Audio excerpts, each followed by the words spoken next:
الحمد لله والصلاة والسلام على رسول الله وعلى آله وصحبه أجمعين أما بعد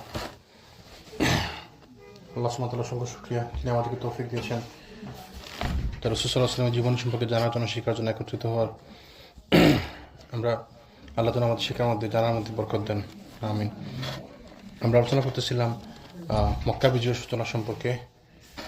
আমরা কতদিন আলোচনা করছি কীভাবে আল্লাহ সুবহানাহু ওয়া তাআলা রাসূল সাল্লাল্লাহু আলাইহি ওয়াসাল্লামের দোয়ার বদৌলতে মক্কা বিজয়ের এই মক্কা অভিযানের যে নিউজ সংবাদটা যেন কুরাইশদের কাছে না পৌঁছে রাসূল সাল্লাল্লাহু আলাইহি ওয়াসাল্লামের দোয়ার প্রেক্ষিতে আল্লাহ সুবহানাহু ওয়া তাআলা কীভাবে এই নিউজকে হেফাজত করছেন ওদের কাছ থেকে পৌঁছার বিনিময়ে। যখন একজন সাহাবী একজন মহিলার মাধ্যমে সংবাদটি পৌঁছাতে চেয়েছিলেন মক্কাতে, তো আল্লাহ সুবহানাহু ওয়া তাআলা কীভাবে রাসূল সাল্লাল্লাহু আলাইহি ওয়াসাল্লামকে জানিয়ে দিলেন ওহীর মাধ্যমে। তারপর রাসূল সাল্লাল্লাহু আলাইহি ওয়াসাল্লাম সাহাবীদেরকে পাঠিয়ে ওই চিঠিটা উদ্ধার করলেন যেন মক্কাবাসীর কাছে খবর না পৌঁছে। তো এইভাবে আল্লাহ সুবহানাহু ওয়া তাআলা তার এই রাসূল সাল্লাল্লাহু আলাইহি ওয়াসাল্লামের দোয়াকে কবুল করে এই সংবাদকে হেফাজত রাখেন কুরাইশদের কাছ থেকে, কুরাইশদের কাছে পৌঁছা থেকে। তারপর রাসূল সাল্লাল্লাহু আলাইহি ওয়াসাল্লাম মক্কা বিজয়ের উদ্দেশ্যে, মক্কা অভিযানের উদ্দেশ্যে সাহাবীদেরকে নিয়ে মক্কা অভিমুখে যাত্রা শুরু করেন। ৮ম হিজরির ১০ই রমাদান রাসূল সাল্লাল্লাহু আলাইহি ওয়াসাল্লাম মক্কা অভিমুখে যাত্রা করেন। তার সঙ্গে ছিলেন ১০,০০০ সাহাবী রাদিয়াল্লাহু আনহুম, তাদের এক বিশাল বাহিনী। এ সময় মদিনার প্রশাসনিক দায়িত্ব অর্পণ করা হয় আবু রহম গিফারি রাদিয়াল্লাহু আনহু এর উপরে।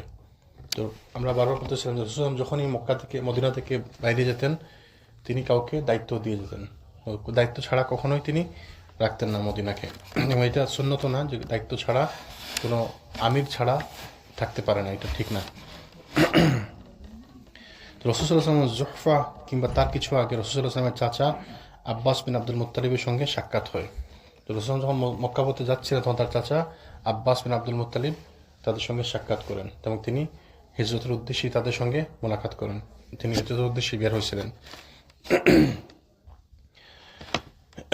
ইসলাম গ্রহণ করে স্বীয় পরিবার পরিজন সহ তিনি মদিনা হিজরত করে যাচ্ছিলেন। রাসূল সাল্লাল্লাহু আলাইহি ওয়াসাল্লাম মদিনা থেকে মক্কা আসেন আর জুহফা হয়। জুহফা মানে ওই আরেকটা মিকাত আছে, যে মিকাত দিয়ে আমরা আসি ওই যে জুলহুলাইফাতে ওই দিকে না, আরেকটা মিকাত আছে জুহফা, এটা হচ্ছে বদর প্রান্তরের দিকে, মানে যে বদরের প্রান্তর দিয়ে ঘুরে যে আসতে হয় ওই রাস্তা দিয়ে তিনি মক্কার পথে আসতেছিলেন। ওই শহর যে রাস্তা দিয়ে এখন আসে যখন ওইটা না, বদরের রাস্তা দিয়ে।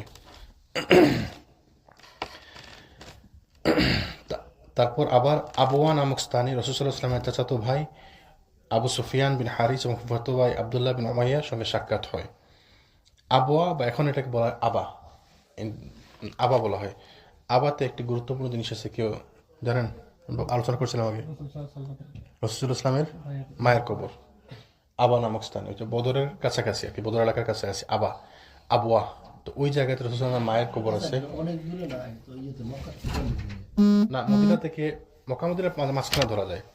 মক্কা মদিনা মানে মদিনা থেকে একটু কাছাকাছি, মক্কা থেকে একটু দূরে হয়, কিন্তু ধরার মাঝামাঝি, প্রায় অলমোস্ট মাঝামাঝি। ওই জায়গায় রাসূল সাল্লাল্লাহু আলাইহি ওয়াসাল্লামের মায়ের কবর ছিল, আছে। ওইখানে তার সঙ্গে সাক্ষাৎ হতো চাচাতো ভাই আবু সুফিয়ান বিন হারিস। চাচাতো ভাই মানে কোন চাচার ছেলে? হারিস বিন আব্দুল মুত্তালিব। আবু সুফিয়ান বিন হারিস এবং ফুফাতো ভাই আব্দুল্লাহ বিন উমাইয়ার সঙ্গে সাক্ষাৎ হয়।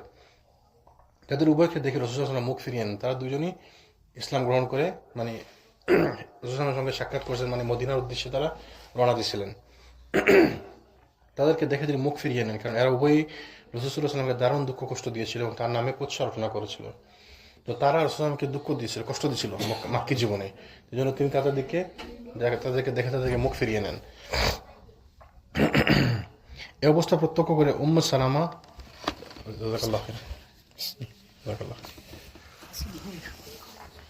তো এটা যখন দেখলেন উম্মে সালামার জন্য, তখন তিনি সাথে ছিলেন উম্মে সালামা। রাসূল সাল্লাল্লাহু আলাইহি ওয়াসাল্লাম প্রত্যেক সফরে একজন ওয়াইফ নিয়ে যেতেন। তো তিনি আসলে লটারি করতেন যে কোন সফরে কোন ওয়াইফ তার সঙ্গে যাবেন। তো এই সফর তার সঙ্গে ছিলেন উম্মে সালামা রাদিয়াল্লাহু আনহা।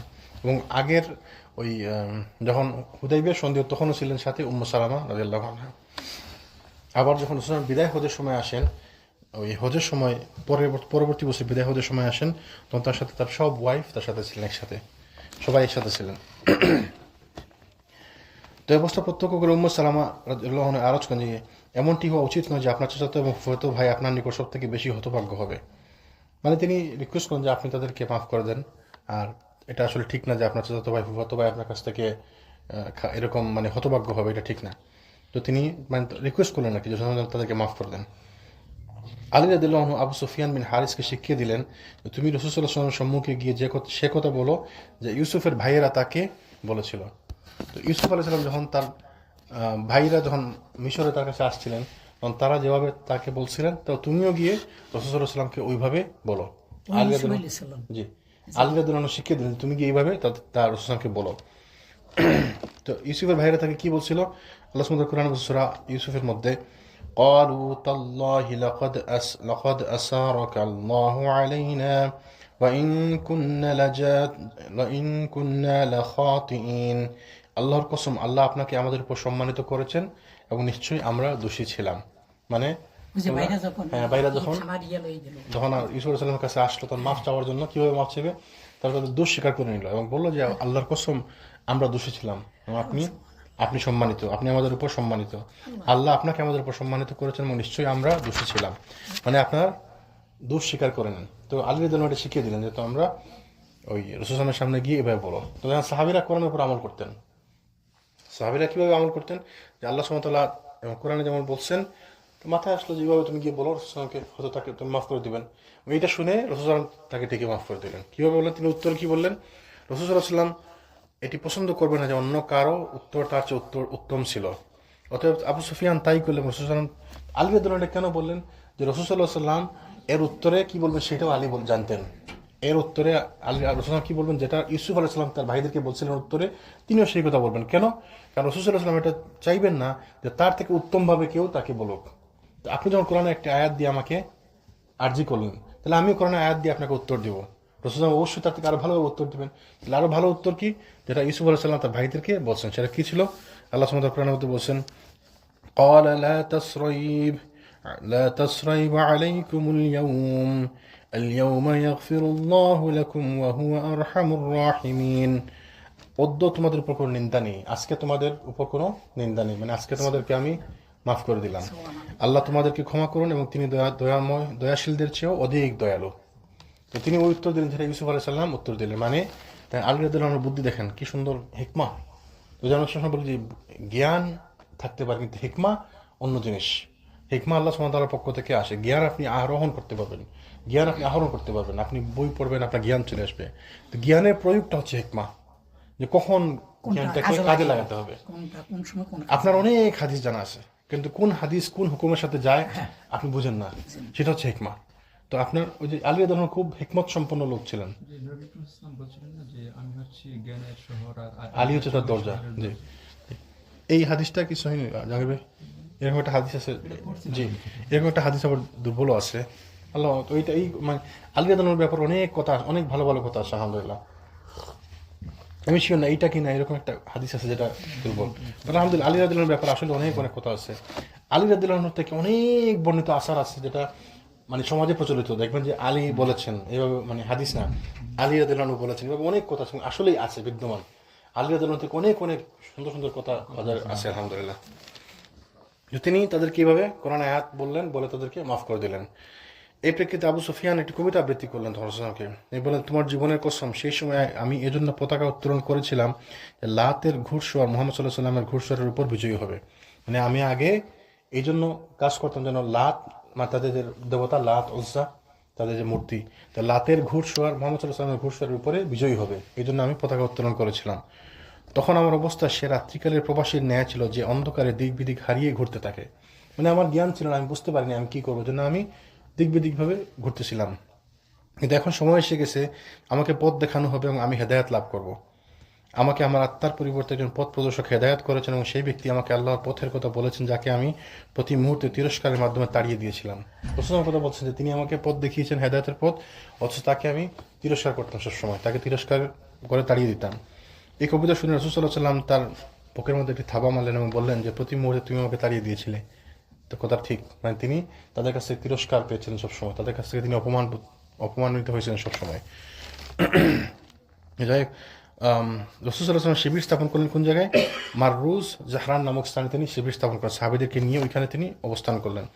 তিনি তার নিজ সফর অব্যাহত রাখলেন। এই সফরকালে রাসূল সাল্লাল্লাহু আলাইহি ওয়াসাল্লাম সাহাবীগণ রোজা অবস্থায় ছিলেন, যারা রমাদান মাস ছিল, রোজা অবস্থায় ছিলেন।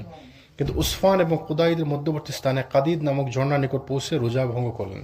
তো রমাদান মাস ছিল মানে রোজা ফরজ ছিল, তাহলে ফরজ রোজা ভঙ্গ করলেন, তার মানে ফরজ রোজা ভাঙা যায় সফরে, তাই না? সফরে ফরজ রোজা ভাঙা যায়। যদি কেউ রাখতে চায় সে রাখতে পারে, তবে ভেঙে ফেলাটাও সুন্নত, সে ভাঙতে পারে। যেমন এই সফরে রাসূল সাল্লাল্লাহু আলাইহি সাল্লাম এখানে আসেন, অন্য বর্ণনা আসছিল, মানে অন্য বইতে আমি পড়ছিলাম, রাসূল সাল্লাল্লাহু আলাইহি সাল্লাম তিনি রোজা অবস্থা ছিলেন। তো সাহাবীদেরকে বলা হচ্ছিল যে তোমরা রোজা ভেঙে ফেলো, তাহলে তোমরা শক্তি পাবে, কারণ সফরে অনেক পরিশ্রম হয়। অনেকে রোজা ভাঙছে, অনেকে রোজা ভাঙতেছেন না। কেন ভাঙতেছেন না? রাসূল সাল্লাল্লাহু আলাইহি সাল্লাম তো রোজা ভাঙেননি। তো এক পর্যায়ে তাকে জানানো হলো যে আসলে সাহাবীরা রোজা ভাঙতেছেন না, কারণ আপনি তো রোজা অবস্থায় আছেন। ওইটা দেখে তিনি রোজা ভেঙে ফেললেন, বোঝানোর জন্য যে রোজা ভাঙা যায়। তার মানে সফর অবস্থায় রোজা ভাঙা যায়, ফরজ রোজা হলে ভাঙা যায়। এটা কভার করা যায় না, এটা হ্যাঁ কভার করতে হবে, আবার রাখতে হবে, কাজা রাখতে হবে। তবে সেটা কাফারা লাগবে না, কাজা লাগবে, মানে একটার বদলে একটা রাখলে হবে ইনশাআল্লাহ। তবে যদি কেউ রোজা রাখে অসুবিধা নেই, ইনশাআল্লাহ রাখতে পারে। তো কখন রোজা ভাঙবে? যখন আজকে আমি সফরে যাব, আমি দিনে 12টার সময় সফরে যাবো, তাহলে আমি সকাল থেকে রোজা খাওয়া দাওয়া একদম রেডি হয়ে যাবো নাকি? এটা ওই সালাতের মতো, সালাতের যেমন সফরের সালাত যেরকম, আপনি যখন বাড়ি থেকে বের হবেন, আপনার লোকালিটি ক্রস করবেন, তারপরে আপনি রোজা ভাঙবেন। মানে আমি 10টার সময় বের হবো, তো দেখি আমি ফজরের পর থেকে খাওয়া টাওয়া শুরু করে একদম পুরো ফিট হয়ে যেতেছি, এটা ঠিক না। তাহলে আপনি রোজা ভাঙবেন কখন? যখন আপনি রাস্তায় থাকবেন, যাত্রার মাঝখানে থাকবেন, যাত্রার মধ্যে থাকবেন, তারপরে খিদে লাগছে, আপনার শক্তি দরকার, আপনি খাবেন, রোজা ভাঙবেন। রোজার সময় বলেন যে রোজা রাখবা না তোমরা, যদি এরকম থাকতো তাহলে সাহাবীরা আগে থেকে রোজা রাখতেন না ওই দিন। তো রোজা আপনি রাখবেন, প্রয়োজন আপনি ভাঙতে পারেন প্রয়োজন হলে। আবার যদি আপনি রাখতে পারেন, মনে করেন সারাদিন কন্টিনিউ করতে পারেন, আলহামদুলিল্লাহ, ইটস ফাইন, কন্টিনিউ করবেন। সাহাবীগণ তার দেখে রোজা ভঙ্গ করলেন, এরপর আবার সফর অব্যাহত রাখলেন। এভাবে রাত্রির পূর্বভাগ সফর করে মাররুস জাহরান ফাতিমা উপত্যকায় পৌঁছে অবতরণ করলেন। সেখানে নির্দিষ্টক্রমে লোকেরা পৃথক পৃথকভাবে আগুন জ্বালালো। পৃথক পৃথকভাবে আগুন জ্বালানো মানে কি? মানে 10,000 লোক ছিল সাথে, তাই না? তো সবাই মিলে একটা করে আগুন জ্বালালো, সবাই এক একটা করে আগুন জ্বালালো, তাহলে মনে হলো বিশাল। যেমন এখন দেখবেন মাঝে মধ্যে কোনো স্টেডিয়ামে যখন খেলা হয়, অনেকে করে ফোন বের করে ফোনের লাইটটা চালায়, তো সবাই যখন একসাথে ফোন বের করে তখন বোঝা যায় যে বেশি অনেক লোক, তাই না? অন্ধকারের মধ্যে যখন 10,000 বাতি জ্বলতে লাগলো, তখন কুরাইশরা দেখে ভয় পেয়ে গেল যে কি ব্যাপার, আমার এত আগুন থেকে আসলো, এরা মানে ভয় পেয়ে গেল। এবং এই আল্লাহ সুবহানাহু ওয়া তাআলার এটা একটি হেকমা, যে সাহাবা রাসূলকে তিনি নির্দেশ দিয়েছিলেন কি জন্য, এটা ভয় পেয়ে যাওয়ার কারণে তারা যেন যুদ্ধের প্রতি তারা না যায়। এটি হয়েছিল, আবু সুফিয়ানরা দেখে ভয়ে মক্কা থেকে বের হয়ে আসলে কি ব্যাপার কি ব্যাপার, তো এটা হেকমা, সুবহানাল্লাহ। তো আবু সুফিয়ান মাররুজ জাহরানের শিবির স্থাপনের পর আব্বাস রাদিয়াল্লাহু যখন আবু রাসূল সাল্লাল্লাহু আলাইহি ওয়াসাল্লামের সাদা খচ্চরের উপর আরোহণ করে বের হলেন। আব্বাস রাদিয়াল্লাহু তখন তার সাথে রাসূলের সাথে আছেন না, ওই যে মাঝখানে আবার ওই বদরের প্রান্তরে তার সাথে দেখা হলো, বদরের প্রান্তরে না, ওই মাঝখানে প্রতিমধ্যে দেখা হলো, তখন তিনি আবার রাসূলের সঙ্গে মক্কা অভিমুখে আসতে লাগলেন। তো ওই স্থানে শিবির স্থাপন করার পর তিনি করলেন কি, আব্বাস রাদিয়াল্লাহু রাসূল সাল্লাল্লাহু আলাইহি ওয়াসাল্লামের যে বাহনটা ছিল, তিনি বাহন নিয়ে তার বাহনের উপর চড়ে তিনি ঘুরতে বের হলেন, যদি কাউকে পাওয়া যায় কুরাইশের মধ্য থেকে তাকে যেন নিয়ে আসতে পারেন, মানে মুসলমান বানানোর জন্য। এবং যদি কোনো উপযুক্ত লোক পাওয়া যায় তাহলে তার মাধ্যমে কুরাইশদের নিকটে খবরটি পৌঁছানো, যেন রাসূল সাল্লাল্লাহু আলাইহি ওয়াসাল্লাম মক্কা প্রবেশের পূর্বেই তারা যেন রাসূল সাল্লাল্লাহু আলাইহি ওয়াসাল্লামের উপর নিকট উপস্থিত হয় এবং ক্ষমা প্রার্থনা করে। যেন তারা আগে খবর পাঠাতে চান, যদি কাউকে পান, যে তারা যদি মক্কা পৌঁছার আগেই চলে আসে এবং মাফ চায়, ক্ষমা প্রার্থনা করে, তাহলে তাদেরকে মাফ করে দেওয়া হবে। এই জন্য এদিকে আল্লাহ সুবহানাহু ওয়া তাআলা কুরাইশদের নিকট খবর পাঠানোর সমস্ত পথ বন্ধ করে দিয়েছিলেন। কেন? কারণ রাসূল সাল্লাল্লাহু আলাইহি ওয়াসাল্লাম দোয়া করছিলেন যে আল্লাহ কুরাইশদের কাছে যেন খবরটা না পৌঁছায়, অভিযানের খবর। এই কারণে এ সংক্রান্ত কোনো খবরই তাদের নিকট পৌঁছায়নি। তবে তারা অত্যন্ত ভীত এবং আতঙ্কিত অবস্থায় রাত্রি যাপন করতেছিল। আবু সুফিয়ান বারবার বাইরে খবরাখবর নেওয়ার চেষ্টা করতেছিল। ওই সময় সে এবং হাকিম বিন হিজাম, বুদাইল বিন আরকা খবর জানার জন্য বাইরে গিয়েছিল। ওরা নেতৃস্থানীয় কিছু লোক, কি ব্যাপার, কি হলো, কি এত আগুন কি জন্য, তাদের খবর জানার জন্য তারা বাইরে আসলো। তো আব্বাস রাদিয়াল্লাহু বলছেন, আল্লাহর কসম, আমি রাসূল সাল্লাল্লাহু আলাইহি ওয়াসাল্লামের খচ্চরের উপর সওয়ার হয়ে যাচ্ছিলাম, এমন সময় আবু সুফিয়ান এবং বুদাইল বিন আরকার কথোপকথন আমার কর্ণগোচর হলো। যাচ্ছিলেন, হঠাৎ করে তিনি শুনতে পেলেন কথা, আবু সুফিয়ান এবং বুদাইল কথাবার্তা বলতেছেন। আবু সুফিয়ান বলল, আল্লাহর কসম, অদ্য রাত্রির মতো এত অধিক আগুন এবং সৈন্য আমি ইতিপূর্বে কখনো দেখিনি। দেখেন, উদ্দেশ্য যেটা ছিল আল্লাহ সুবহানাহু ওয়া তাআলার পক্ষ থেকে ভয় পাইয়ে দেয়া, ভয় পাইয়ে দিচ্ছেন। এই যে ভয়, আল্লাহ সুবহানাহু ওয়া তাআলা একটি সৈন্য, আমরা এটা বুঝি না যে শত্রু মনের মধ্যে যে ভয় ঢোকানো, এটাও আল্লাহ সুবহানাহু ওয়া তাআলার একটি পক্ষ থেকে একটি সৈন্য বাহিনী, আল্লাহ সুবহানাহু ওয়া তাআলার সৈন্যবাহিনী। উত্তরে বুদাইল বলল, আল্লাহর কসম, এরা বনু খুজা, যুদ্ধ তাদেরকে রাগান্বিত করেছে। যে গতদিন আমরা বলছিলাম বনু খুজাকে আক্রমণ করছিল কে? বনু বকর, কুরাইশদের একটি মিত্রবাহিনী মুসলমানদের একটি মিত্রবাহিনীর উপর আক্রমণ করছিল। তো তারা এক বোদাইল মনে করলো যে বনু খুজা রাগান্বিত হয়ে বিশাল সৈন্যবাহিনী নিয়ে আসছে আমাদেরকে আক্রমণ করার জন্য, যেহেতু আমরা তাদেরকে আক্রমণ করছিলাম। তা আবু সুফিয়ান বলল যে বনু খুজা সংখ্যা তো অতই খুবই অল্প, এরা তো লোক নাই, এরা তো লোক পাবে কোত্থেকে? অল্প এবং নিকৃষ্ট সৈন্যবাহিনীতে এত লোকজন এবং এত আগুন তারা কোথায় পাবে? এত আগুন যখন জ্বালছে তার মানে নিশ্চয়ই লোক এত সংখ্যক লোক আছে, এত লোক তো তাদের নাই, অত বড় সেনাবাহিনী তারা কই পাবে? আব্বাস বললেন, আমি তাদের কথোপকথন শুনে সবকিছু বুঝে নিলাম এবং বললাম যে আবু হানজালা নাকি, মানে আবু সুফিয়ানের কুনিয়াকে আবু হানজালা নাকি?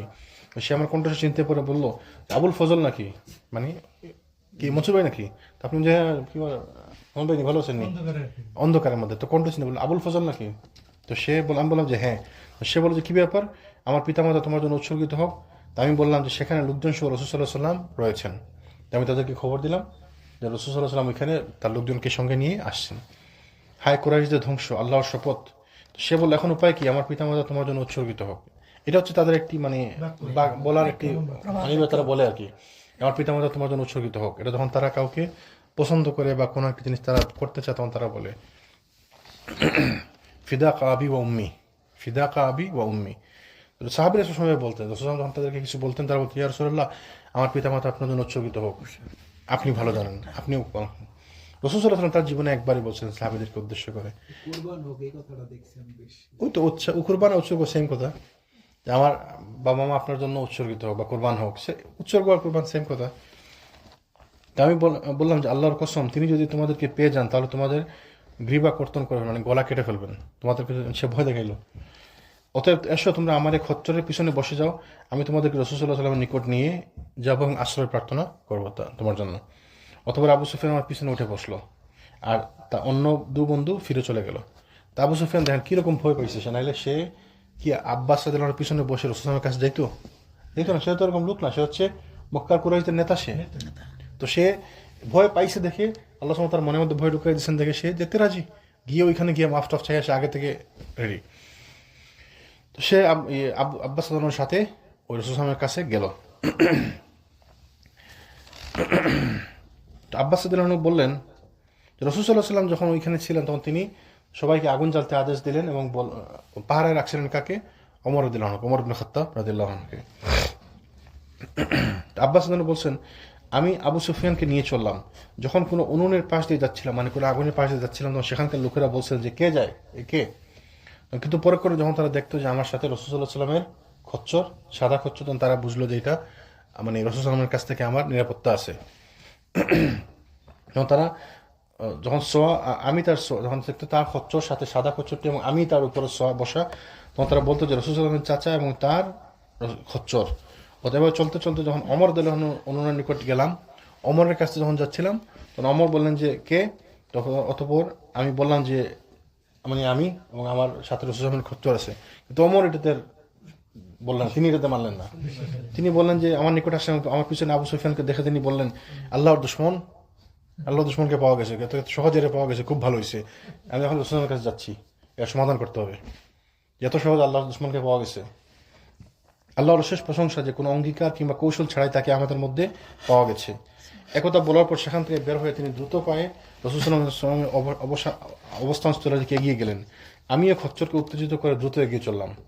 আব্বাস বলছেন যে ওমরও যাচ্ছিলেন এবং আমিও তাড়াতাড়ি করে রাসূলের কাছে পৌঁছার চেষ্টা করলাম, মানে আমি চাইলাম যে আমি ওমরের আগেই পৌঁছে যাই। আবার ওমর গিয়ে কি বলবে, রাসূল যদি ওটা দিয়ে দেয় তাহলে তো সমস্যা, আর ওমরকে তো বলাও যায় না যে না, বুঝে তো লাভ নাই। তো তিনি বললেন আমি তাড়াতাড়ি করে রাসূলের কাছে পৌঁছে গেলাম। আমি কিছুক্ষণ আগেই সেখানে গিয়ে পৌঁছলাম এবং খচ্চরের পিঠ থেকে নেমে অবতরণ করে রাসূল সাল্লাল্লাহু আলাইহি ওয়াসাল্লামের নিকট উপবিষ্ট হলাম। ইতিমধ্যে ওমর রাদিয়াল্লাহু আনহু এসে পৌঁছলেন এবং বললেন যে ইয়া রাসূলুল্লাহ, ইনি আবু সুফিয়ান, আমাকে নির্দেশ দেওয়া হোক আমি তার গর্দান কেটে ফেলি। তখন আমি বললাম যে ইয়া রাসূলুল্লাহ, আমি তাকে আশ্রয় দিয়েছি। আব্বাস বললেন যে আমি তাকে আশ্রয় দিয়েছি, মানে আরবের যে প্রচলন যে কেউ যদি বলে যে আমি তাকে আশ্রয় দিয়েছি তাহলে তাকে আর কেউ কিছু করবে না। তারপর আমি রাসূল সাল্লাল্লাহু আলাইহি ওয়াসাল্লামের নিকট বসে তার মাথা ধরে বললাম আল্লাহর কসম, আমি ছাড়া অন্য কেউ আজ রাত্রে আপনার সঙ্গে কানাঘুষা করবে না, মানে আর কেউ যেন আপনার সঙ্গে কথা বলতে না পারে। তিনি দাবি করে বললেন যে তার তো চাচা, তাই আমি আপনার সঙ্গে কথা বলবো, আর কাউকে আপনি কথা বলতে দিবেন না। তো রাসূল সাল্লাল্লাহু আলাইহি ওয়াসাল্লাম তখন বললেন এদিকে আবু সুফিয়ান সম্পর্কে ওমর রাদিয়াল্লাহু বারবার বলতে লাগলেন। আবু সুফিয়ান সম্পর্কে তিনি ওমর বারবার বললেন, ইয়া রাসূলুল্লাহ কি করবো একে বলেন, মানে তিনি বারবার চাচ্ছিলেন। তখন আমি বললাম যে ওমর রাদিয়াল্লাহু আনহু, ওমর তুমি থামো, আল্লাহর কসম এ যদি বনু আদি বিন কাব গোত্রের লোক হতো তুমি এমন কথা বলতে না। তার মধ্যে আবার তাদের একটি গোত্রীয় প্রথা আছে, তাই না? তো আব্বাস বলেন যে ওমর তুমি কি বলতেছো, যদি তোমার গোত্রের লোক হতো তুমি কি এগুলো বলতা? তুমি তো এগুলো বলতো না। তো ওমর রাদিয়াল্লাহু আনহু বলেন যে আব্বাস, ওমর তো আবার ওমরের ইমান আবার অন্য লেভেলের ইমান। ওমর বলেন যে আব্বাস তুমি মুসলমান হইছো, আমি যত খুশি হয়েছি, আমার বাবা খাত্তাব যদি মুসলমান হতো আমি এত খুশি হইতাম না। কেন? কারণ তোমার মুসলমান হওয়াতে রাসূল সাল্লাল্লাহু আলাইহি ওয়াসাল্লাম খুশি হয়েছেন। তো তুমি যে খুশি হয়েছো না, আমি আমার বাবা যদি মুসলমান হতেন তার থেকে বেশি খুশি হয়েছি। তো তুমি মানে বুঝাতে চাইলেন যে তুমি যে এখানে জাতীয়তাবাদ নিয়ে আসতেছো বা গোত্রীয় প্রথা নিয়ে আসতেছো, ইসলামে এটা আসলে কোনো ম্যাটার না।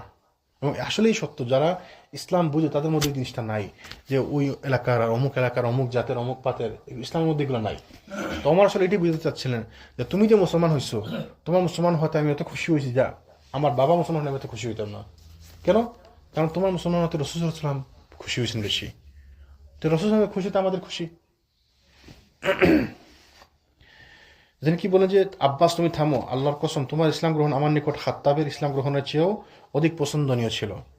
এর কারণ যে রাসূল সাল্লাল্লাহু আলাইহি ওয়াসাল্লামের নিকট তোমার ইসলাম গ্রহণ খাত্তাবের ইসলাম গ্রহণের চেয়ে অধিক পছন্দনীয় ছিল। এই জন্য রাসূল সাল্লাল্লাহু তোমার ইসলামে বেশি খুশি হয়েছেন আমার বাবা ইসলাম থেকে। এই জন্য রাসূল সাল্লাল্লাহু তোমার বললেন যে আব্বাস একে নিজ তাঁবুতে নিয়ে যাও, ও আবু সুফিয়ানকে নিজ তাঁবুতে নিয়ে যাও, সকালে আমার নিকট নিয়ে এসো।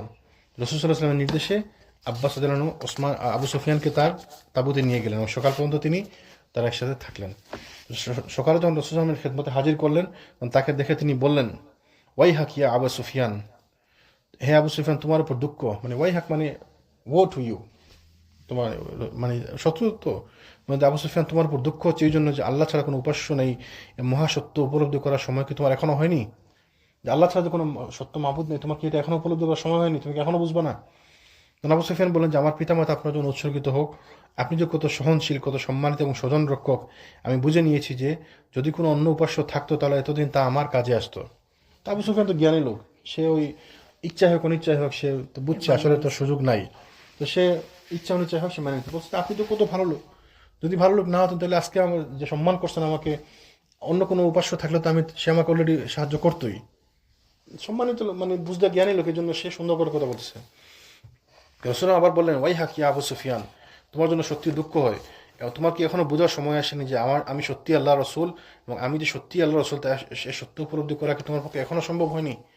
তাহলে একটু খেয়াল করার ব্যাপারটা, রাসূল প্রথমে কি বললেন যে এক উপাস্য যে আল্লাহ একমাত্র, সেটা কি তোমার বুঝ এখনো হয়নি? তখন সে বুঝলো, যে সে মেনে নিল, তখন তাকে কি বললেন, আমি যে আল্লাহ রসুল তুমি এটা এখনো বুঝো নাই? তার মানে শাহাদাত দুইটাই, আল্লাহ সুবহানাহু ওয়া তাআলার উপাস্য বলে তাকে মেনে নেয়া, একমাত্র উপাস্য বলে তাকে মেনে নেয়া, আর মুহাম্মদ সাল্লাল্লাহু আলাইহি ওয়াসাল্লামকে রসুল বলে মেনে নেয়া। তাহলে কেউ যদি শুধুমাত্র আল্লাহর ইবাদত মানে আল্লাহর উপাস্য মেনে নেয়, আল্লাহকে রসুল মানে রব বলে মেনে নেয়, আর মুহাম্মদ সাল্লাল্লাহু আলাইহি ওয়াসাল্লামকে না মানে, তাহলে হবে? হবে না। কুরাইশরা তো আল্লাহকে মানতোই রব বলে, একমাত্র উপাস্য না মানে তারা কিন্তু আল্লাহকে রব বলে মানতো। তারা কিন্তু কথা কথা বলতো আল্লাহর কসম, আল্লাহর কসম, ওয়াল্লাহি ওয়াল্লাহি, তাদের এটা অভ্যাস ছিল। তা আল্লাহকে তারা রব বলে মানতো, একমাত্র রব বলে মানতো না, তাই না? তো এই জন্য যদি কেউ রাসূল সাল্লাল্লাহু আলাইহি ওয়াসাল্লামকে না মানে তাহলে তার ইসলাম পূর্ণতা পায় না। এবং কালকে যখন আমাদের ওই যে এশার পরে যে ক্লাস ছিল, ব্রাদার বসে বলতেছিলেন না ওয়াকিদুল ইসলাম, আমরা কিন্তু একটা খুতবা ছিল এটার উপরে, মনে আছে আপনাদের 10টা কারণ ইসলাম ভঙ্গের কারণ। আমাদের একটি ছিল আল্লাহকে অস্বীকার করা, রাসূল সাল্লাল্লাহু আলাইহি ওয়াসাল্লামকে অস্বীকার করা, আল্লাহর কোনো বিধান নিয়ে কোনো ব্যঙ্গ করা, রাসূল সাল্লাল্লাহু আলাইহি ওয়াসাল্লামের কোনো বিধান নিয়ে ব্যঙ্গ করা, কোনো সুন্নাতকে নিয়ে ব্যঙ্গ করা, জোকিংলি কোনো কথা বলা। তো এই আল্লাহ রাসূল সাল্লাল্লাহু আলাইহি ওয়াসাল্লামকে যদি কেউ না মানে তো তার ইসলাম থাকলো না। এমনকি যদি কেউ রাসূল সাল্লাল্লাহু আলাইহি ওয়াসাল্লামকে নিয়ে কোনো মানে হাসাহাসি করে, কোনো জোকস করে, সে যদি মানে হাস্যরস করে, তো সে ইসলাম থেকে বের হয়ে গেল। তাহলে ইট ডাজন্ট ম্যাটার সে কতটুকু ইবাদত করলো, কি না করলো না করলো, রাসূল সাল্লাল্লাহু আলাইহি ওয়াসাল্লামকে যদি না মানে যেভাবে মানার কথা, তাহলে সে ইসলাম থেকে বের হয়ে গেল। তো এই জন্য আমাদেরকে বুঝতে হবে আল্লাহ সুবহানাহু ওয়া তাআলাকে যেভাবে মানতে হবে রাসূল সাল্লাল্লাহু আলাইহি ওয়াসাল্লামকে সেইভাবেই মানতে হবে। এই জন্য হাদিসের গুরুত্ব 100%। কেউ যদি যারা বলে যে আমরা কোরআন মানি হাদিস মানি না, তারা ভুলের উপর আছে। আমাদের মধ্যে অনেকে লা ইলাহা ইল্লাল্লাহ, কিন্তু কইতে হবে লা ইলাহা ইল্লাল্লাহু মুহাম্মাদুর রাসূলুল্লাহ, জি সেইটা হইলে আমাদের সেটা হচ্ছে কালিমা। জি, তো এই জন্য আমাদের খেয়াল করতে হবে হাদিসকে অস্বীকার করা যাবে না। কোরআন তো অবশ্যই মানবো, সাথে সাথে হাদিসকেও মানতে হবে, অবশ্যই মানতে হবে। যারা বলে যে আমরা হাদিস মানি না, হাদিসের কত ভুলভ্রান্তি আছে, না হাদিসের মধ্যে ভুলভ্রান্তি নাই, হাদিসের মধ্যে ভুলভ্রান্তি নাই, তো উলামারা তো এটাকে ভুলভ্রান্তি থেকে সত্যকে আলাদা করে দিচ্ছেন, সত্য এবং ভুলভ্রান্তিগুলো তারা আলাদা করে দিচ্ছেন। ওলামারা যে বলছেন তাহকিক করছেন, তো তাহকিক কীভাবে হয়েছে? আল্লাহ সুবহানাহু ওয়া তাআলার হুকুমই তো হয়েছে নাকি? তো যেভাবে আল্লাহ সুবহানাহু ওয়া তাআলা কোরআনকে হেফাজত করছেন, হাদিসকে হেফাজত করা হয়েছে।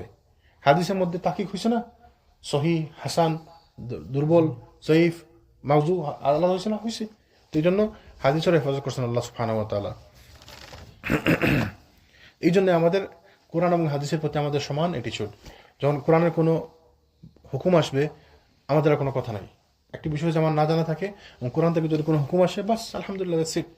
সেম হাদিসের ক্ষেত্রেও যদি হাদিস থেকে যদি কোনো হুকুম আসে, আমাদের যদি হাদিস সহি হয়, বাট ওইটা আমাদের সেম, আমাদের জন্য ওইটাও সমান। কোরআন এবং হাদিসের মর্যাদা আমাদের কাছে হুকুম আহকামের ক্ষেত্রে দুইটাই আমাদের মর্যাদা সমান, যদি হাদিস সহি হয়। আলহামদুলিল্লাহ।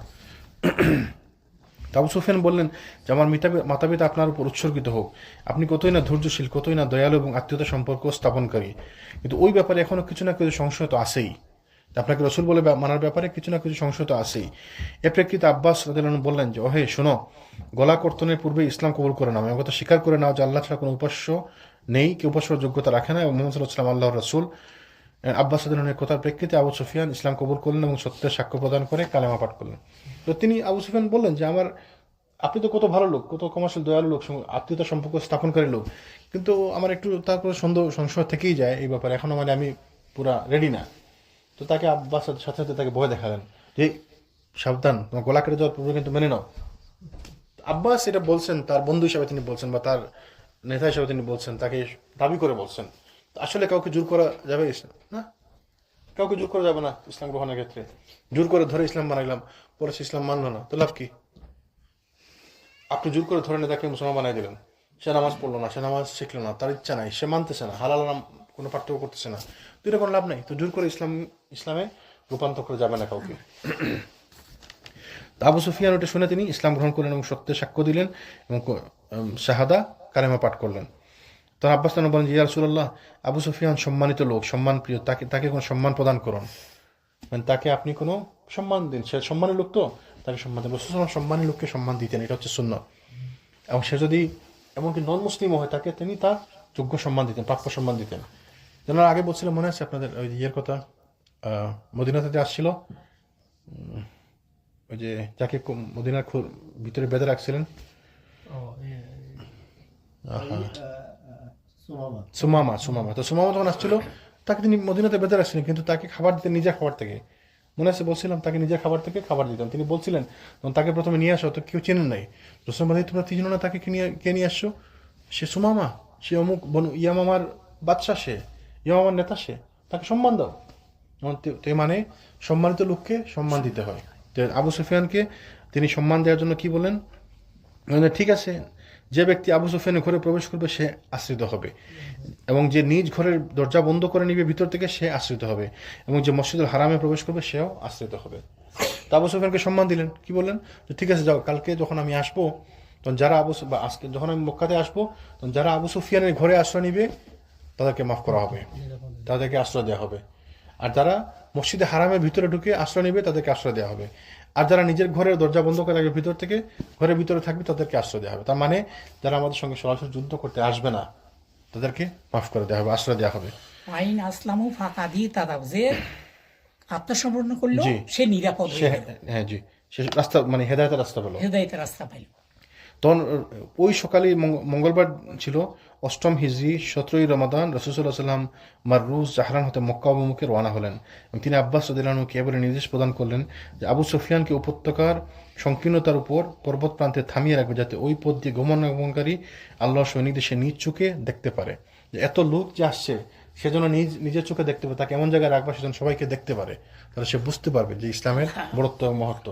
এবং এটা দরকার ছিল কি জন্য? কারণ আবু সুফিয়ান তো মক্কার নেতা, তার তো এখনো ওই প্রভাব আছে। তো সে যদি তাকে যদি কনভিন্স করা যায়, তাহলে সে নিজে থেকে মানুষকে গিয়ে কনভিন্স করবে। আমি তাকে জোর করে বললাম, কিন্তু সে বুঝলো না, সে মানলো না, সে কীভাবে কনভিন্স করতে পারবে না। কিন্তু সে যদি নিজে কনভিন্স হয়ে যায়, তাহলে সে গিয়ে মানুষকে কনভিন্স করতে পারবে। এবং এটা দরকার কেন? কারণ যদি ওই এলাকার নেতাকে, যদি এলাকার লোকজনকে বলে যে না, আসলে আমরা যুদ্ধ করার অবস্থায় নাই, তারা বুঝবে। অথচ আবু সুফিয়ান চাইলে কিন্তু যুদ্ধ আরম্ভ করতে পারে, হয়তো তারা হারবে, পরাজিত হবে, কিন্তু সে চাইলে যুদ্ধ আরম্ভ করতে পারে। সে যদি বলে যে আমরা যুদ্ধ করবো, তো সবাই করবে যুদ্ধ। তিনি আব্বাস রাদিয়াল্লাহু আনহুকে বললেন, আবু সুফিয়ানকে আপনি ওই সংকীর্ণ যে রাস্তা, ওই রাস্তার মধ্যে রাখবেন, তাহলে সে সবাইকে যেন দেখতে পারে, যত সৈন্য ওই দিক দিয়ে যাবে সেজন্য সবাইকে দেখতে পারে এবং বুঝতে পারে ইসলামের বড়ত্ব এবং মহত্ব। আব্বাস রাদিয়াল্লাহু আনহু রাসূল সাল্লাল্লাহু আলাইহি ওয়াসাল্লামের নির্দেশ পালন করলেন।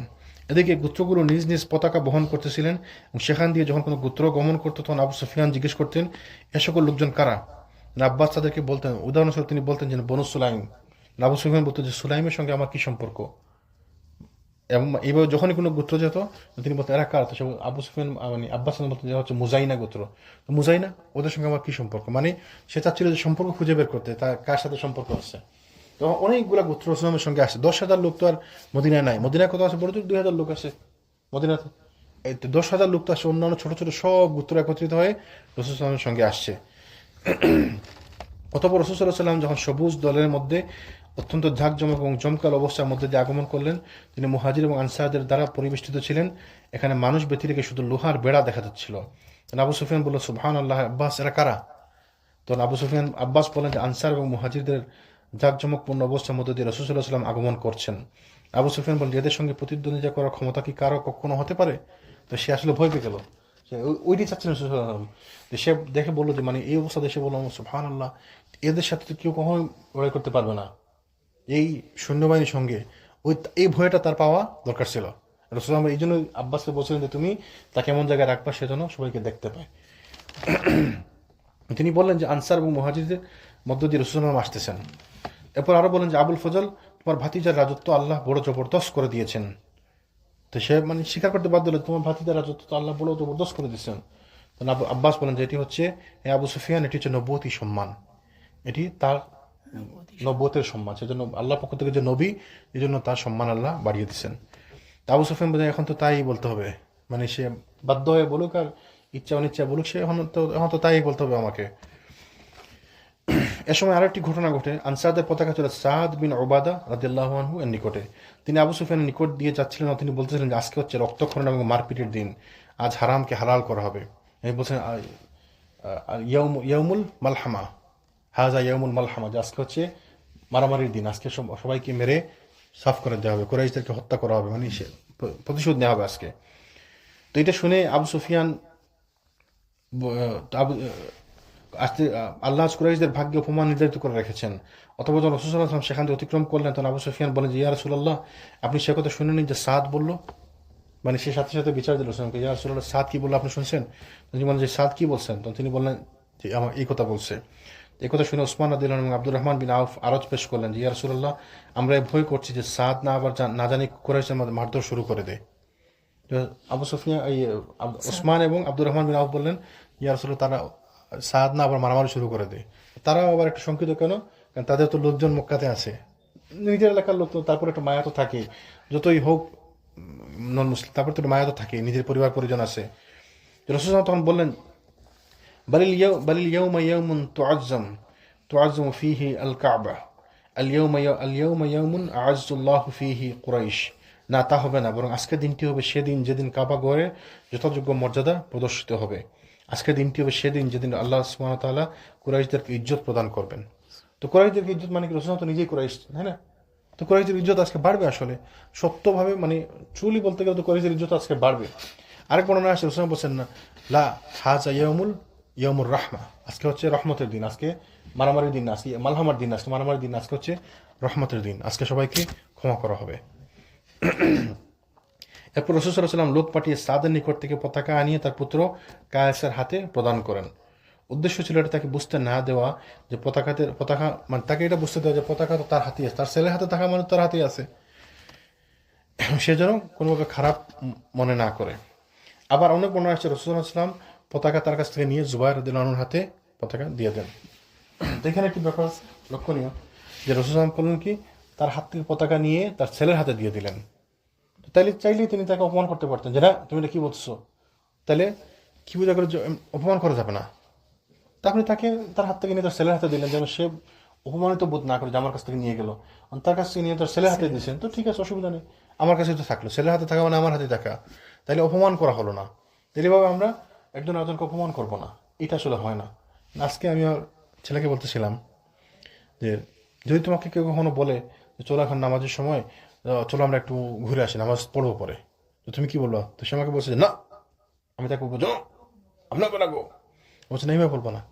তুমি তাকে বলবো যে, না ঠিক আছে, থ্যাংক ইউ, জাজাকাল্লাহ খায়ের, thank you for asking, but আমি নামাজ পড়তে যাবো। আমি তাকে বললাম যে তুমি এক কাজ করো, তাকেও দাওয়াতও দিবা যে তুমিও চলো আমার সাথে নামাজ পড়তে। তো সে আলহামদুলিল্লাহ বুঝছে ব্যাপারটা। আমাদের এইভাবেই আসলে অ্যাপ্রোচ থাকা উচিত। আমি মনে করি আমাদের অ্যাপ্রোচ এইভাবে হওয়া উচিত যে কাউকে ধমক দিয়ে, তাকে সরিয়ে না দিয়ে, ভাগিয়ে না দিয়ে, তাকে দাওয়াত দিন সুন্দর করে। সে মানলে মানলো, না মানলে না মানলো, আল্লাহু আ'লাম। আপনি আপনার কাজ করলেন, আপনি আপনার দাওয়াত পৌঁছে দিলেন। এই একটা যেন জি। সুন্দর থাকে। বরঞ্চ অনেক ক্ষেত্রে এই আপনার আচরণটাই হচ্ছে একটি দাওয়াত। আপনার আচরণ দেখে সে মুগ্ধ হবে, সে হয়তো ইসলাম গ্রহণ করতে পারে, সে হয়তো এই নামাজের দিকে চলে আসতে পারে। আল্লাহু আ'লাম। আমরা আমাদের সাধ্যমত চেষ্টা করবো। জি মাইন্না মাইলাইকাল বালাগ, হে নবী জি। তুমি হলে আমার সংবাদ বালাগুল মুবিন, জি পৌঁছাই দাও। জি। মাইন্না মাইলাইকাল বালাগ। ওই যে বলে না, বালাগার রিসালা, যে রিসালাতের দায়িত্ব তিনি মানুষের কাছে পৌঁছে দিচ্ছেন। তারপর রাসূল সাল্লাল্লাহু আলাইহি ওয়াসাল্লাম যখন আবু সুফিয়ানের নিকট চলে গেলেন, আব্বাস রাদিয়াল্লাহু তাকে বলেন শীঘ্রই এখন মক্কায় নিজ সম্প্রদায়ের নিকট যাও। আবু সুফিয়ান অত্যন্ত দ্রুততার সঙ্গে মক্কায় ফিরে এসে উচ্চ কণ্ঠে বলে আহ্বান জানালেন, ওহে কুরাইশগণ, মুহাম্মদ সাল্লাল্লাহু আলাইহি ওয়াসাল্লাম এমন এক বিশাল বাহিনী নিয়ে মক্কা আগমন করতেছেন যার সঙ্গে মোকাবেলা করার বা প্রতিদ্বন্দ্বিতা করার ক্ষমতা কারণেই। ওই যে জন্য তাকে বসাইছিলেন এখানে, সে এটা বুঝতে পারছে, সে ভয় পাইছে। দেখায় কি সে নিজে থেকে কি বললো, তাকে কিন্তু বলা হয় যে মক্কায় গিয়ে রাসূল তাকে বলেন যে মক্কায় গিয়ে সবাইকে বলো আত্মসমর্পণের জন্য। সে নিজে থেকে ফিল করছে যে আমরা আজকে আর জিততে পারবো না, আমাদের এদের সাথে আমরা লড়াই করতে পারবো না। দেখেন রাসূল শুধু যে লোক সংখ্যা নিয়ে আসছেন, ফিজিক্যালি বড় দল নিয়ে আসছেন এমন না, তিনি মনস্তাত্ত্বিক যুদ্ধ করতেছেন। আবু সুফিয়ানকে ওইখানে দাঁড় করে রাখলেন সেজন্য দেখতে পারে, সেজন্য বুঝতে পারে। আবু সুফিয়ানকে রাত্রের সাথে সঙ্গে সঙ্গে না তাকে সকাল পর্যন্ত তাকে ওইখানে বসায় রাখলেন কি জন্য? তার মানসিকভাবে তাকে দুর্বল করে দেওয়া। সারা রাত একটা উৎকণ্ঠার মধ্যে থাকলো, একটা মানে নার্ভাসনেসের মধ্যে থাকলো। যদি সাথে সাথে বলে দিন তাহলে সে হয়তো এটা ফিল করতো না। রাসূল সাল্লাল্লাহু আলাইহি ওয়াসাল্লাম যা করতেন, যা চকিত করছেন, সবকিছুর পিছনে হিকমা বিদ্যমান। এইগুলোতে আমাদের জন্য শিক্ষা আছে। এই প্রত্যেকটা কাজের মধ্যে আমাদের জন্য শিক্ষা আছে। রাসূল সাল্লাল্লাহু আলাইহি ওয়াসাল্লাম কোনো কাজ করেন আল্লাহ সুবহানাহু ওয়া তাআলার অনুমতি ছাড়া, আল্লাহ সুবহানাহু ওয়া তাআলার পারমিশন ছাড়া বা অ্যাপ্রুভাল ছাড়া কোনো কাজ তিনি করতেন না। তো জন্য তিনি যা করতেছেন ওইটাই আমাদের জন্য শিক্ষা। প্রত্যেকটা সেকেন্ডে সেকেন্ডে আমাদের জন্য শিক্ষা। তিনি কি আবু সুফিয়ান মক্কা থেকে বলেন, ওহে কুরাইশগণ, মুহাম্মদ সাল্লাল্লাহু আলাইহি ওয়াসাল্লাম এমন এক বিশাল বাহিনী নিয়ে মক্কা আগমন করতেছেন যার সঙ্গে মোকাবেলা করার বা প্রতিদ্বন্দ্বিতা করার ক্ষমতা কারণেই। কিন্তু যারা আবু সুফিয়ানের গৃহে আশ্রয় গ্রহণ করবে তারা আশ্রিত হবে। একথা শুনে তার স্ত্রী হিন্দ বিনতে উতবা এসে তার গুফ ধরে বলল, মেরে ফেলো এই চর্বিযুক্ত শক্ত মাংসধারী মশককে। মানে খারাপ লাগলো আর কি, যে তুমি কি বলতেছো এগুলা। তার জামাই হইলে কি হয়, তাকে বললো যে এই শয়তানকে মেরে ফেলো এখন তোমরা। এরূপ সংবাদ পরিবেশনকারী এবং পূর্বভাষটা তাকে বিনষ্ট হোক। মানে তারা পছন্দ করলো না ব্যাপারটা, যে কি বলো তুমি, সারা জীবনের শত্রু এখন তুমি এসে বলতেছো তোমার ঘরে মানুষ ঢুকলে নিরাপদ, তো তুমিও কি ওর সাথে মুসলমান হয়ে গেছো নাকি? আবু সুফিয়ান তখন বললো যে তোমাদের সর্বনাশ হোক, দেখো তোমাদের জীবন সম্পর্কে মহিলা যেন তোমাদেরকে ধোকায় নিক্ষেপ না করে। কারণ মুহাম্মদ সাল্লাল্লাহু আলাইহি ওয়াসাল্লাম এত অধিক সংখ্যক সৈন্য নিয়ে আগমন করছেন যারা এর সঙ্গে মোকাবেলা করার সাধ্য আর কারণেই। এমত অবস্থায় যে আবু সুফিয়ানের ঘরে প্রবেশ করবে সে আশ্রয় লাভ করবে। তো লোকেরা বললো যে তুমি কি, তোমার ঘর আর কত বলো, তোমার ঘরে কতজন লোক জায়গা হবে, তোমার বাড়ি আমাদের কতজনের আশ্রয় স্থান দিবে। তো আবু সুফিয়ানের মধ্যে আরও কথা আছে, যারা ভিতর থেকে নিজ ঘরে দরজা বন্ধ করে রাখবে তারাও আশ্রিত বলে গণ্য হবে, এবং যারা মসজিদের হারামে গিয়ে প্রবেশ করবে তারাও আশ্রিত বলে গণ্য হবে। একথা শোনার পর লোকেরা সবাই নিজ নিজ ঘর এবং মসজিদের হারাম অভিমুখে পলায়ন করতে লাগলো। দেখেন কি সুন্দর হিকমতের কারণে, শুধুমাত্র আবু সুফিয়ানকে বোঝানোর কারণে অধিকাংশ লোক যুদ্ধ বাদ দিয়ে যার যার ঘরে ঢুকতে শুরু করলো, মক্কা আসতে শুরু করলো। মানে তাদের মাথা থেকে ওই চিন্তাটা চলেই গেল যুদ্ধ করার, ওই চিন্তা তাদের মাথায় রোনা শেষ। তারা এখন কোন ঘরে যাবে? আবু সুফিয়ানের ঘর তো ছোট, অত বড় না, সবাই তো জায়গা হবে না, তাহলে আর কি, তাহলে তোমার ঘরে যাও, অথবা তুমি মসজিদে হারামে যাও। সবাই ওই যুদ্ধ চিন্তা তো মাথা থেকে নাই, শেষ, ওই চিন্তা শেষ অলরেডি চলে গেছে। এখন তারা আশ্রয়ের জন্য খুঁজছে কে কোন দিকে যাবে। মনস্তাত্ত্বিক খেলা, এটা হচ্ছে মাইন্ড গেম। সুবহানাল্লাহ। তবে কিছু সংখ্যক লোক রাসূল সাল্লাল্লাহু আলাইহি ওয়াসাল্লামকে, কিছু সংখ্যক লোক তারা কয়েকজন মিলে ইসলাম মুসলমানদের বিরুদ্ধে যুদ্ধ করার মানে প্রস্তুতি নিল। কয়েক লোক, খুব বেশি না, কয়েকজন লোক মাত্র। তাদের মধ্যে কারা ছিল? এই ইকরিমা বিন আবু জেহেল, সাফওয়ান বিন উমাইয়া, সুহাইল বিন আমর, এরা কয়েকজন লোক ছিল যারা একত্রিত হয়ে মুসলমানদের বিরুদ্ধে যুদ্ধ করার প্রস্তুতি নিতে লাগলো। তারা মুসলমানদের সঙ্গে যুদ্ধ করার জন্য সকল নির্বোধ কুরাইশগণ ইকরিমা বিন আবু জেহেল, সাফওয়ান বিন উমাইয়া, সুহাইল বিন আমরের পরিচালনায় এক জায়গায় একত্রিত হলো। তাদের মধ্যে বনু বকর গোত্রের হিমাস বিন কায়াস নামক এক লোক ছিল, যে ইতিপূর্বে অস্ত্র ঠিকঠাক করছিল।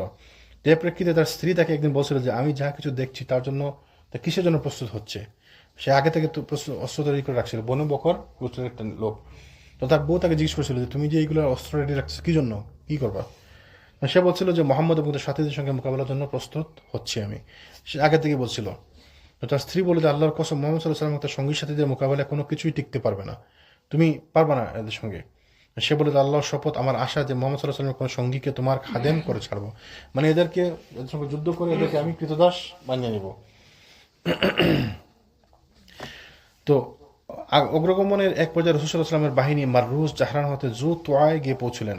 সে সময় আল্লাহর প্রদত্ত বিজয়ী সম্মানের জন্য অধিক বিনয়ের সঙ্গে রাসূল সাল্লাল্লাহু আলাইহি ওয়াসাল্লাম স্বীয় মস্তক এমনভাবে অবনমিত করে রেখেছিলেন যে তার দাড়ির লোম সোয়ারির খড়ির সঙ্গে গিয়ে লাগছিল। মানে তিনি এমনভাবে তার সোয়ারির উপর ছিলেন যে মাথা নিচু করে একদম যেন তার ঘোড়ার তার উটের কুদের সাথে তার মাথা একদম লাগুলাগু হয়ে গেছিল। তার মনের মধ্যে যেন তার চেহারা, মানে তার মধ্যে যেন কোনোভাবে যেন কোনো অহংকার প্রকাশ না পায়। তো এইটা খুব গুরুত্বপূর্ণ জিনিস, আমরা এগুলো বুঝি না। যখনই আপনার বিজয় আসবে আপনার মনে হবে যেন আমি তো জিতে গেছি, অহংকার আসতে পারে আমাদের। আজকে আমি খুদ্া বলতেছিলাম যে মাঝে মধ্যে আমাদের বিপর্যয় আসে, ক্যালামিটি বিপর্যয় আসে আমাদের। তো বিপর্যয়ের কারণে আসলে আমাদের জন্য আসলে মাঝে মধ্যে ভালো জিনিসটা। স্কলার বলছেন যে বিপর্যয়ের মাধ্যমে আল্লাহ আসলে আমাদের প্রতি রহমত করেন। কিভাবে? যে মাঝে মধ্যে আমাদেরকে লাইনে নিয়ে আসেন। আপনি হয়তো এমন কাজ করছেন, আপনি এমন কোনো সফলতার মধ্যে আছেন যে আপনি বুঝতেছেন না, আপনি দিন ধর্ম সব কিছু ভুলে গেছেন। কারণ হঠাৎ করে একটি বিপর্যয় সৃষ্টি হয়েছে দেখে আপনি আবার দিনের প্রতি ফেরত আসবেন। আবার ইবনে তাইমিয়া রাহিমাহুল্লাহ বলছেন যে বিপর্যয়ের মাধ্যমে যদি কেউ যদি কোনো বিপর্যয়ের মাধ্যমে আল্লাহকে স্মরণ করে, তার জন্য ওইটা ভালো যদি সে কোনো নিয়ামতের মাধ্যমে আল্লাহকে ভুলে যায় ওইটা থেকে। তাহলে আমি কোনো নিয়ামত পেলাম, ধরুন আমার খুব ব্যবসা উন্নতি হইতেছে, ব্যবসা বিশাল বড় নিয়ামত, ব্যবসা উন্নতি, এই উন্নতির কারণে আমি আল্লাহকে ভুলে গেলাম। ওয়ালাইকুম আসসালাম। আমার জন্য এই নিয়ামত ভালো না। বরঞ্চ আমি যদি কোনো ব্যবসায় লস খাই, লস খাওয়ার পরে আমার আল্লাহর কথা স্মরণ হবে এবং আমি আল্লাহর দিকে ফিরে আসবো, আল্লাহ আমাকে মাফ করে দাও, এটা তো হয় আমাদের, তাই না? তো আমার জন্য এই বিপর্যয় ভালো।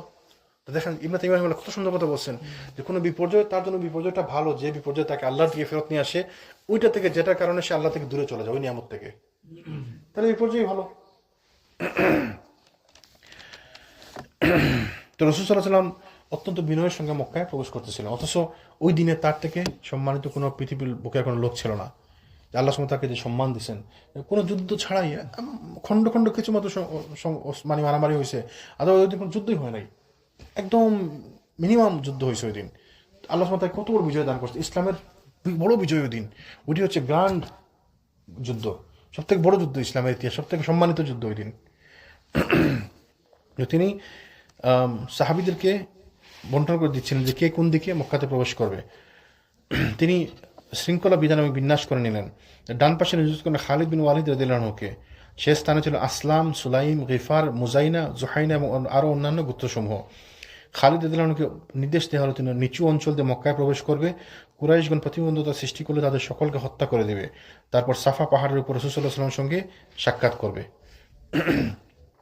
ডান পাশে ছিলেন খালিদ বিন ওয়ালিদ, বাম পাশে ছিলেন জুবাইর বিন আওয়াম রাদিয়াল্লাহু আনহু। তিনি তার সঙ্গে ছিল রাসূল সাল্লাল্লাহু আলাইহি ওয়াসাল্লামের পতাকা। রাসূল সাল্লাল্লাহু আলাইহি ওয়াসাল্লাম তাকে নির্দেশ প্রদান করেন যে মক্কার উপরিভাগ অর্থাৎ কাদা নামক স্থান দিয়ে প্রবেশ করবেন এবং হাজুনে গিয়ে পতাকা উত্তোলন করে তার জন্য অপেক্ষা করবেন। তারপরে পদাতিক সৈন্যদের নেতৃত্বে ছিলেন আবু উবাইদা রাদিয়াল্লাহু আনহু। রাসূল সাল্লাল্লাহু আলাইহি ওয়াসাল্লাম তাকে নির্দেশ প্রদান করলেন যে বাতনে ওয়াদির পথ দিয়ে এমনভাবে অগ্রসর হতে যাতে রাসূল সাল্লাল্লাহু আলাইহি ওয়াসাল্লামের পূর্বেই যেন মক্কায় পৌঁছতে সক্ষম হন।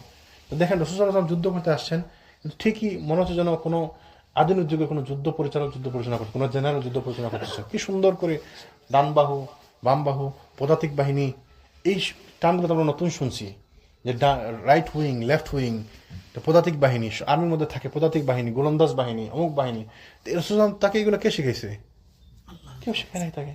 আল্লাহ সুবহানাহু ওয়া তাআলা তাকে শিখিয়ে দিচ্ছেন এই জিনিসগুলো। সুবহানাল্লাহ, যে যুদ্ধ কৌশল। রাসূল ওই যে ওর নাম কি মাইকেল এইচ হার্ট না, ওই যে 100 মনীষীর জীবনী লিখছিল না, কি জানি নাম লোকটা, হ্যাঁ মাইকেল এইচ হার্ট না। তুমি বলছিল যে মুহাম্মদ সাল্লাল্লাহু আলাইহি ওয়াসাল্লামকে কোন খাতে, যে কোনো খাতে ধরো সর্বশ্রেষ্ঠ লোক পৃথিবীর ইতিহাসের।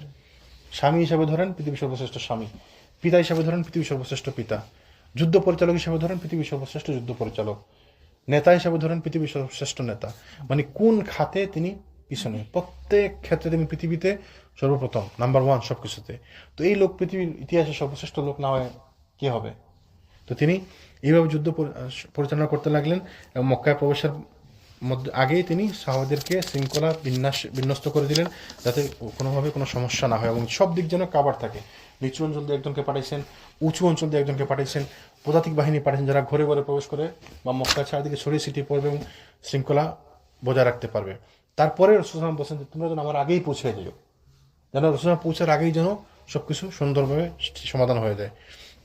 ইনশাআল্লাহ আমরা আগামী দিন কন্টিনিউ করবো। আল্লাহ যেন আমাদেরকে বোঝার তৌফিক দান করেন। আমরা রাসূলের জীবন থেকে শিখে আমাদের জীবনে ইমপ্লিমেন্ট করার চেষ্টা করব। আমরা আসলে আমাদের ওই সিরিজের শেষের দিকে চলে আসছি।